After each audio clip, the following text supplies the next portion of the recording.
which I will ignore. All right, so this is us, and we tell you this because we want to keep the conversation going, so that's how to reach us on Twitter. Although that's your IRC. I don't think the underscore for Beth is not a Twitter thing, that's an IRC thing. Yeah, but if you get rid of the underscore, it is my Twitter. Yeah, IRC will also work without the underscore. Yeah. No, it won't. Oh, you have to? Because, no, for me, because I forgot my password and signed up the second time.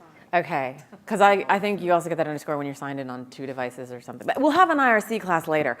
For now, that wasn't the secret, how to navigate IRC, which, as we know, is a super important part of OpenStack. But we tell you our Twitter handles so that we can keep the conversation going. We will be here all week. We'll be here all the rest of the day. And actually, we're here all the time. So you can tweet at us at any time, day or night. And a lot of us also have Twitter feeds for our user groups, which are pretty intuitive. SFB OpenStack, OpenStack OpenStack SD for San Diego, OpenStack _LA for LA, OpenStack AU for Australia. WOS. You know, I was looking for that. I didn't know that we did. The Women of OpenStack. But is that a Twitter handle? It should be. It should be, but it's not yet. Yeah, I couldn't find it. So keep the conversation going. I've got my Twitter alerts on. If you have a burning question and you're too shy to ask it, you can probably shout at me at Twitter. And if I see it, we'll get to it. Otherwise, we'll definitely get to it later. So a couple quick questions. Who here runs a user group? Which one? Taiwan. What's your name? Jean? From Taiwan, excellent. How large is your user group? About 100 people, okay, awesome. Anyone else run a user group? Okay, cool. Anyone want to get started running a user group? It's a lot of fun, you're gonna see. It's not exhausting at all. None of us have, lost our hair or gone gray. Not even one bit. It is actually a super rewarding experience, and we all approach it differently, and that's one of the things we're going to share with you, is our different approaches. There's no one way to do it. User groups come all sizes. The one I run is actually almost 6,500 people because it's San Francisco Bay Area. I think you're about 2,000 people in LA now? We were closing in on 1,100. Okay. San Diego, how large is your user group? Oh, I think we're close to 400, and we get about attendance about 50 to 60 people each month. Okay, and Australia, you got the whole country, right? Yeah. So that's big. How large is the group? So it's about 1,500 at the moment. Okay, perfect. And Women of OpenStack is, of course, massive. Women of it's not that big. It's about 400 or 500, but there's a core group and then there's a larger group. Okay, cool. So anybody who's a woman who's in OpenStack is a member. Technically, and we also have male advocates as well. And we got Canada as well. Canada membership up there, it's in the thousands. Yeah, oh, well, if we for count out that North group America, there. yeah. A few of us are also ambassadors, and we can talk about that a little bit too, and how that plays a role. I think that's enough introductions. People can kind of introduce themselves as they go along. But let's talk about so the roles that user groups play in in the OpenStack and open infrastructure, as we refer to it now, as you've seen Jonathan Bryce and lots of other folks refer to it at the last 2 conferences we've been at. I know all of us have meetups that go well beyond just OpenStack technology, and OpenStack Days, I'm sure, also features beyond OpenStack technology. So we take our role really seriously. As user group managers to really help the adoption of OpenStack and help OpenStack get more mainstream, if that's, I'm putting in air quotes because that also means different things to different people. So John, why don't you start with that one and talk a little bit about Sure. what you've done to Actually, adoption. this morning, so I'm staying at an Airbnb, which does not provide me breakfast. So I crashed the breakfast at the Marriott. At the lounge there. Is this your confession? Yes, this is my confession. And there I ran into Ben Silverman that runs the Phoenix group. And so I was talking to him this morning about that too. And we both agreed on one thing, that the people that attend, at least my group in San Diego and his group in Arizona and Phoenix, are beginners. He said he gave a advanced talk months ago and had no attendance. And then he gave a beginner's 101 into OpenStack. And I do the same thing. I do, beginner into storage, into software-defined networking, and that's when I get my biggest turnout because people are intimidated by OpenStack. They don't know what it is. They don't know what it's about. They don't want to go to some advanced topic. They just want to learn the basics, go in, and I even get emails from people that say, I don't know what it is, can I still attend? So we need to make it friendly, we need to make it sure that, because this is the way people learn about things for the first time, is through our groups. Can I here. add that I've been, the Boston group on average, and we would take informal polls, at least 50% of the attendees at any given month are new. Wow. I probably have the opposite situation in the San Francisco Bay Area. But my question was actually more in terms of, our topic here is selling OpenStack, the secrets of OpenStack adoption, because we all got together. John was also one of the track chairs and coordinators of the OpenStack Days Mountain West, which we did in December in Salt Lake City.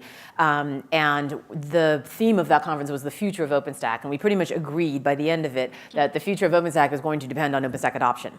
So what is our role as user group leaders or as OpenStack Days facilitators to facilitate that OpenStack adoption? And we all approach it a little bit differently. You do hands-on labs almost every meetup, right? Right, and a lot of times people approach OpenStack as, I'm going to try to install it and then run with it, and use it. And so I approach it the opposite way around. We're not going to teach you how to install it. We're going to teach you what it's all about, the end result, the experience of using it. Log into Horizon. You log into Horizon, you see that network dashboard for the first time with the floating graphs and everything. That wows people. And newcomers, that's where I introduce them. I introduce them to that experience as opposed to the experience of this is how to install OpenStack on bare metal. So it gives a much better impression, and they walk away. Then they realize that, hey, wow, I can get the AWS experience on my own hardware. Then the light bulb goes off. So that's, great way to get people excited about it. Show them the end result, and then work backwards. Mm-hmm. And I forgot to ask other people, and I'll let you talk in a second too. But in the room, I want to kind of figure out why you're here, so we know we have so many questions we can address from any different angle of this. But are you guys that topic? It was the first time we used we changed the title of it and called it Selling OpenStack. So I'm wondering if we have sales folks that are in here trying to figure out how to use these user groups and meetups to get their customers more interested or buying OpenStack. Is that anyone's situation in here? Seeing a couple of nods. Okay, all right. Because the meetups can be a very, very powerful tool for getting your customers more, understanding what OpenStack is and more interested in it. And we sometimes have, a couple of companies figure this out. Rackspace sales guys come to our meetups all the time, and I'm like, you guys figured it out, and they bring their customers. And sometimes they let me know they're coming, and I can tailor, content or tailor things to them. But I think, does someone over here want to speak to that? Yeah, so with the OpenStack days, one of the things that we do is we have multiple tracks running throughout the day. So we try and have a broad range of content to suit all the different types of audiences that will come along. So you'll have a technical track running, and that's where you'll have all your demos, your hands-on labs, all that kind of technical content. And that seems to be one of the busiest tracks on the day. People really want to get in and sort of get their hands dirty with OpenStack. But then to cater to the more C-level audiences, we also run a business track, and you'll have case studies and user stories, and you can learn about other people's experiences from OpenStack. So you've got all these different types of content that you can go along. So no matter what your background is with OpenStack, how much you've had involved with OpenStack, you can come along and there's something that will suit everybody. Just got really right. Yeah, I When was Jeff just gonna. talks, the lights. Well, the well, sun they knew I comes was about out. to talk, so they finally put the lights on. I think to Jess's point, one of the things that I found really valuable at my group is, as OpenStack has evolved, I've seen the user group content evolve much like the summits have. The first summit that I went to was Hong Kong, and my experience there as a newcomer to OpenStack was, wow, this is really a developer conference. This is all nuts and bolts under the hood type of content. Within the course of a couple of summits, the focus in the keynotes and in the exhibitor booths and the sponsored tracks and the content tracks started shifting over to use cases. And that's what we're starting to do a lot of in my group in LA, focusing on the use cases. I agree that a lot of the more popular meetups that we do are 101s. I do see a rotation of people coming in, doing their best to learn about OpenStack, but I think the content evolution right now is going the right way as far as really talking about what people are doing with OpenStack versus how are they doing it with OpenStack. You got to start with that benefit, and what I try to do with the sponsors that come in and speak at our group is give me a little bit of both. You know, take a deep dive on a subject, but then give me what the benefit is and what's the rationale for making a switch to OpenStack. Totally agree. We had GoDaddy present our first OpenStack user group of the year this year because this is the year of the user. So, we're showcasing users too. And I remember Josh was presenting and he says, well, I'll try to make this look easy. And I was like, no, don't make it. Just show people what you did. Teach people how you did it and tell your story. And we almost had like 200 people at that meetup. It was a really popular topic. So yeah, showcasing real stories is a really a good thing to do. I think also with the content, I want Beth to talk a little bit about where we've pushed the envelope on this content. We've done it a lot with Kubernetes and with containers. I think 14 meetups on containers since last summer. You focus a lot on edge technology, and you've been on stage in Boston on the main stage, and you talked at OpenDev about edge technology. Right. How's that helping facilitate the adoption of OpenStack? So edge computing is really new. In fact, actually, the name is changing rapidly. It was called FOG, Massively Distributed. But in a couple weeks, we're going to be publishing a white paper. And we actually made a conscious decision because I said, whatever we call it in this white paper, that's what it's going to be called. So we decided on edge computing. So we're really what's really interesting about what's going on with edge computing, and we had the conference that was referenced in the keynote this morning, the OpenDev. It was 2 days. It wasn't really advertised. 200 people showed up, and they were all like movers and shakers in the community. But what was really, really important, which I think is critical for the adoption of OpenStack, is that it was both users and developers in the same conference. So we had a number of the PTLs from OpenStack. We had representatives from there were people that came over from Korea and Asia Pac and US, all over, and they were users. So unlike the way OpenStack started, which was, I started in Boston, and it was very definitely a developers conference. And I remember standing up and saying, I'm actually an operator. and it doesn't, it's, if you ask for help, do not be told that you type help and then the command name, which was the way it was. So what was really exciting to me with edge computing is we're really starting from the users and the user stories right from the beginning and having them in dialogue, in a conversation with the developers. And we are identifying the gaps, identifying the needs, and so we can work together to really be much more efficient with getting at tools that we need.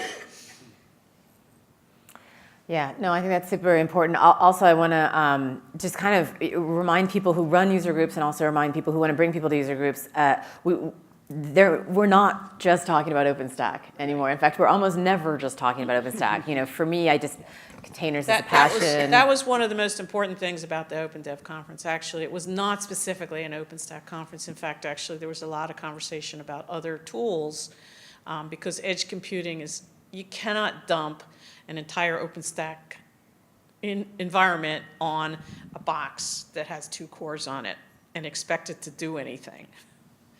So when you find that local meetup near you that you're bringing your customers to, tell whoever's running the meetup what you want to hear, what you want them to talk about. And we talk about containers all the time because we love them, and because I can convince Robert Starmer to come and present and do a hands-on lab at our meetup, both Kubernetes on OpenStack or even with just Kubernetes. OpenStack is infrastructure, and it's sometimes in the meetup and sometimes not, but these are open infrastructure user groups or open cloud user groups, and the customers haven't complained yet. And you often do an IoT lab as well, and a networking. Actually, last month I did something a little bit different. I had local community technologists. I had one from a startup in town that uses AWS. I had another that runs a international OpenStack private cloud, another that's a large company, Fortune 500 that's using AWS, another one that's using Azure, and another one that actually develops their own small little cloud in a box used for on-prem.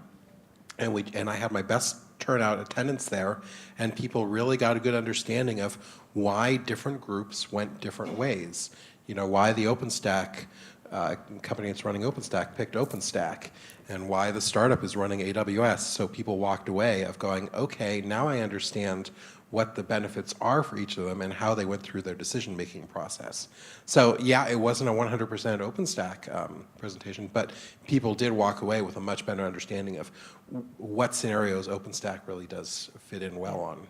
So. And with your user group, you do something different than the rest of us. John is very technical. Please do not be fooled by the blazer here. I don't know why I guess we switched roles today. But he's probably the most technical person on the stage, along with Beth. And when you do your labs, you put everything up on GitHub. People can continue to do them. You make it accessible to people who aren't just from there. So what I did is I partnered with a data center bare metal provider. So they provide the bare metal. They just run them by the hour. They have an API that you can connect into, and then they sponsor the group. So if we need to do a lab and we need to run 40 machines and give each person their own machine so they can do an OpenStack install, or at the Bay Area at the 7th birthday they did full Magnum installs from bare metal all the way up through the OpenStack cloud all the way up to Magnum. We have fun at our birthday parties. Yeah, because oftentimes just getting the hardware to go through and do labs on can be difficult. And then my feeling is, hey, if I'm putting together this workshop to run in San Diego, why don't I put it up on GitHub, and so all the other groups can use it as well. I just came back right before this session. I did one on service function chaining, and that whole workshop is up in GitHub. And every once in a while I'll get a bug fix. Someone has gone through and updated the documentation or whatever and put it through. So it's great getting that community feedback. But I really think that all the user groups, I would love to hear what Taiwan's doing.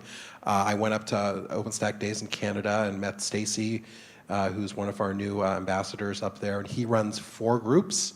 And what he does is he takes the same content, he creates it every quarter, and he runs it across all of the different groups. So what are those towns in Canada called again? So Montreal and Toronto and he has Vancouver, Ottawa, Montreal, and Toronto.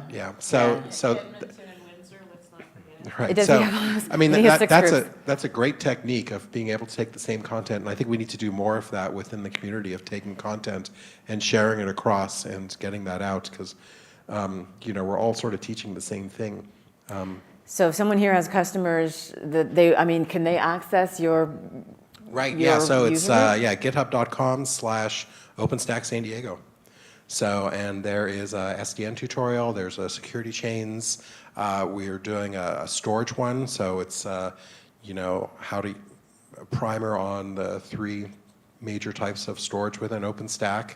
And we created all, so it's easy, click button and turn it on, you can run the lab. But also I think it's a matter of sort of training all the different other groups, but like I said, talking to Ben from the Arizona group, he's got his 101 classes, and he says, the only reason I don't do more of them is because he doesn't have the cycle to put it together. But if we sort of get more of the user groups working together, we can really build that out. Yeah, and I think, you guys are sharing? Yes. Oh, how cute. We're sharing. Didn't realize. So I say this, 4 of us are from the United States, but we record every single 4 of us. Sorry, Mike. Can we use the new math? But so we try to make things accessible to other parts of the world too. I mean, we work really hard on the content, so we don't want it to only have a shelf life of one night, and so we record every single meetup that we do. We have YouTube channels that we do. So we have an SF Bay Area YouTube channel. So if you missed Robert Starmer's his Kubernetes presentation earlier today, he has done a very similar presentation at our user group for hundreds of people, and it's up there on our YouTube channel. So there's a lot of content there that the rest of the world can leverage and take advantage of. So we encourage you, or you can actually do labs. So we definitely encourage you to do that. One of the things that I wanted to ask the panel, because I just think it's a really interesting topic, in facilitating OpenStack adoption, facilitating the success of OpenStack, we spent a bit of time talking about, well, what does that mean? I mean, maybe we should figure out what the definition of success is for OpenStack, and maybe we should actually change that a little bit, just so that we can, answer the questions a little differently and have our customers think about things a little differently.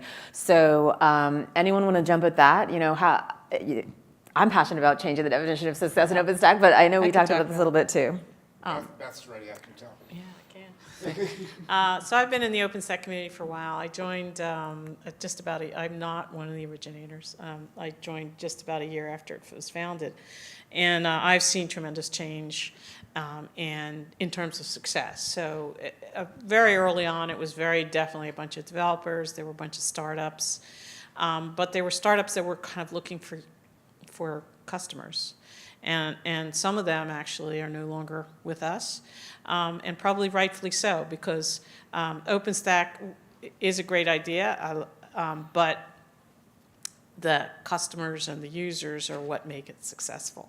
And OpenStack without customers and users is obviously going to fail. And it's not failing because there is a huge community of users, and the OpenStack Foundation has put in a lot of effort to really encourage users to be incorporated into the conversation. And I think it's important that the user groups and the successful user groups, and it sounds like all of you have incorporated users into that conversation and invite them on. So doing 101, this is how to build OpenStack, is probably not the right message all the time.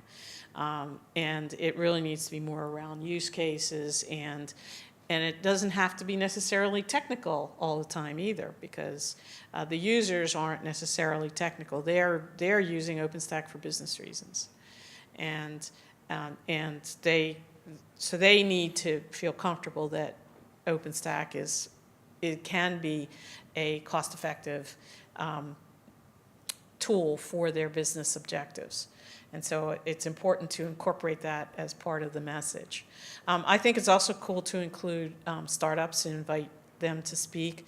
The Boston OpenStack Summit Meetup had the opportunity to Docker, the CTO of Docker, one of the founders, he came to speak, when Docker was like, 3 people.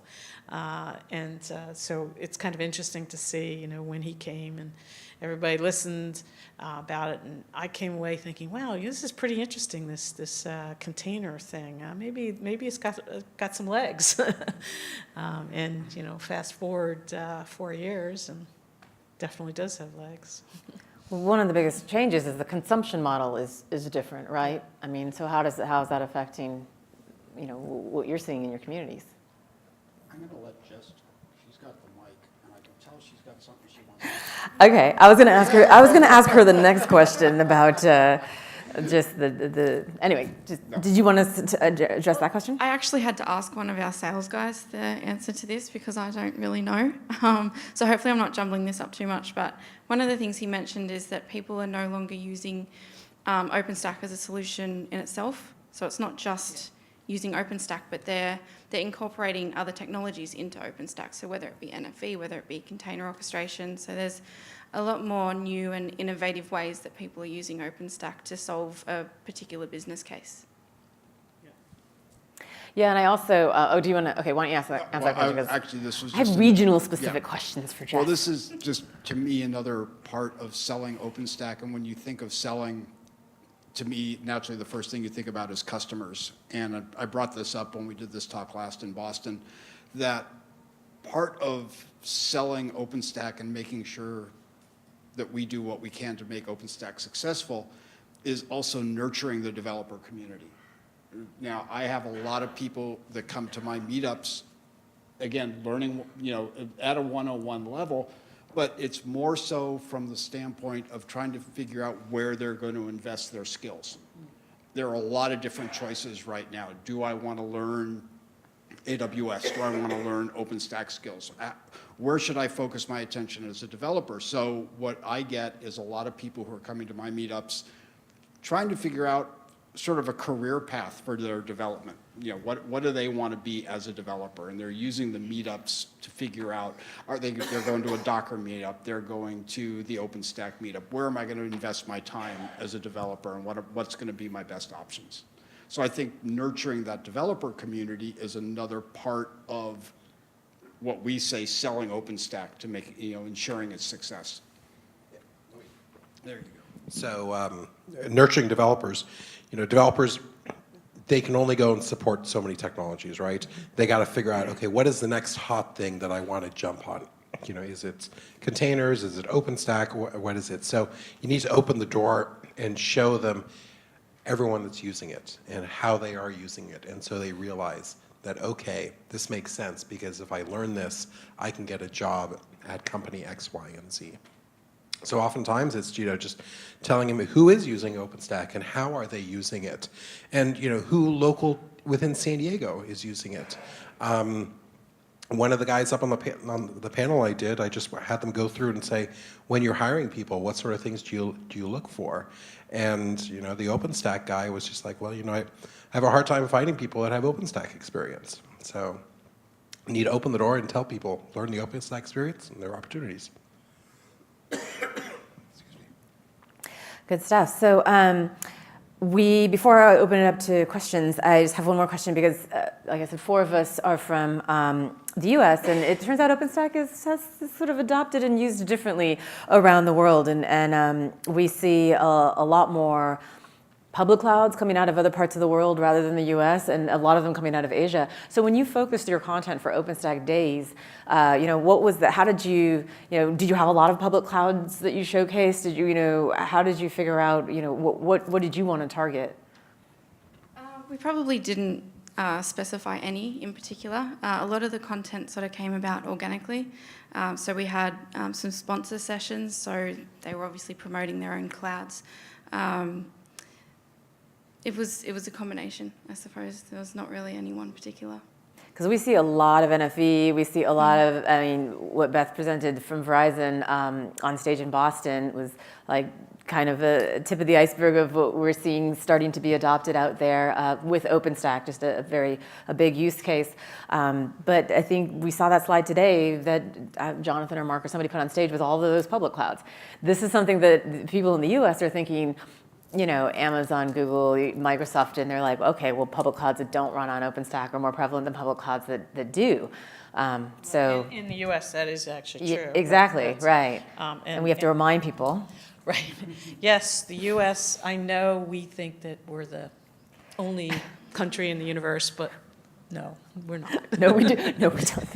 We certainly hope not. No, I personally know for a fact we're not, but the U.S. companies do tend to have that sort of view of things. But we know that OpenStack is much more prominent in Asia-Pac and in EMEA as well. So it's good when we go out of the country. There's a reason why the OpenStack Summit moves around, because then we can get really that global message in both directions.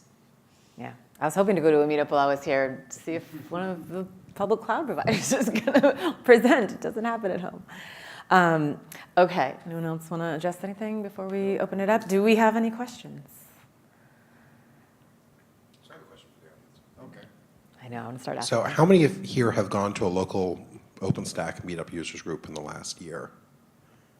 Local as in local in here in Well, Asia? no, yeah, well, local to your region. So, the rest of you, any particular reason why you haven't? Do people know if if a local group exists? For those of you that did not attend, are you aware if a local group exists? Or raise your hand if you don't believe that a local group exists in your region. So. Sounds like we have our work cut out for us. Yeah. So maybe, Well, one of the things I want to show you guys, we have a lot of resources. we do have a question. I'm very subtle, I know. Sorry, Lisa. So you were asking people, like, why don't they go to OpenStack meetups? And I know for me personally, one of the struggles is time. So I wonder if there might be a little more active interaction if we actually provided real-time communication of those meetups. So not just after the fact that a lot of people can't react to what the speaker's saying, but they're just virtually present. Do you think that would make some kind of a difference? We have done that, and actually the Women of OpenStack is actually a virtual group. That's awesome. What about the rest of the groups? We use Google Hangout, so we've had them live at the time. It's not always easy to get questions back, but we'll have, if you type in the question, I can sometimes read it, so that's worked. You specifically decided not to do. But I've bent with the wind. Oh, okay, because some groups don't like to do that because they want people present. I've had a love-hate relationship, let's say, with the idea of live casting my meetups, because my concern is that, now I live in LA, and getting around LA is not easy for anybody who's ever been there, you know that. And my concern is that ultimately the meetups become a guy at a podium, or girl at a podium, presenting to an empty room because everybody just chose to stay home and watch the live cast. And that's, to me, the exact opposite of what the meetups are all about. To me, it's it's a smaller version of what we're doing right here. It's a micro summit. Let's call it that. So, but in recent, probably about the last 3 or 4 meetups that actually Beth, we've done down at Verizon Digital Media in Playa Vista in LA.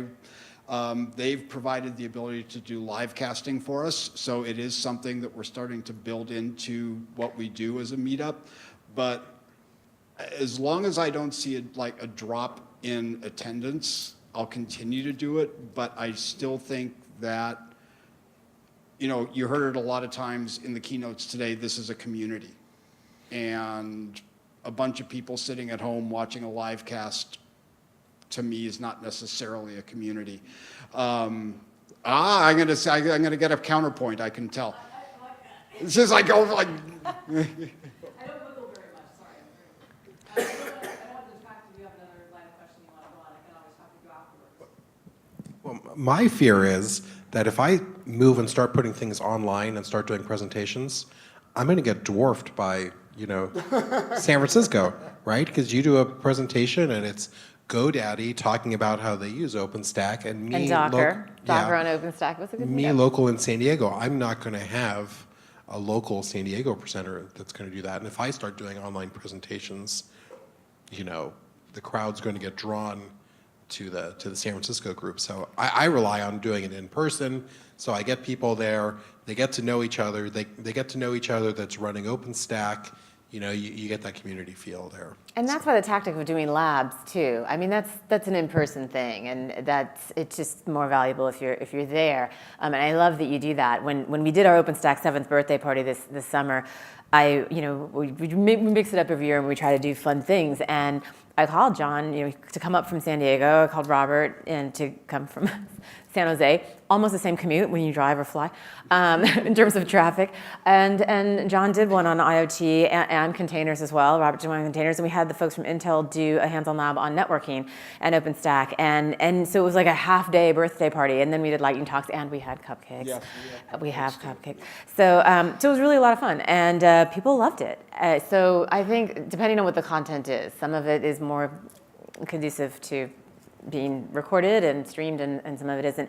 And I'll take more questions, but I wanted to point to the OpenStack Groups portal. There are meetups in different areas, but there are areas that are not represented. And we have an ambassadors program you can write to us and we can help you get connected with your local user groups, or we can help build a user group in your area, maybe find someone that's willing to start one and host one.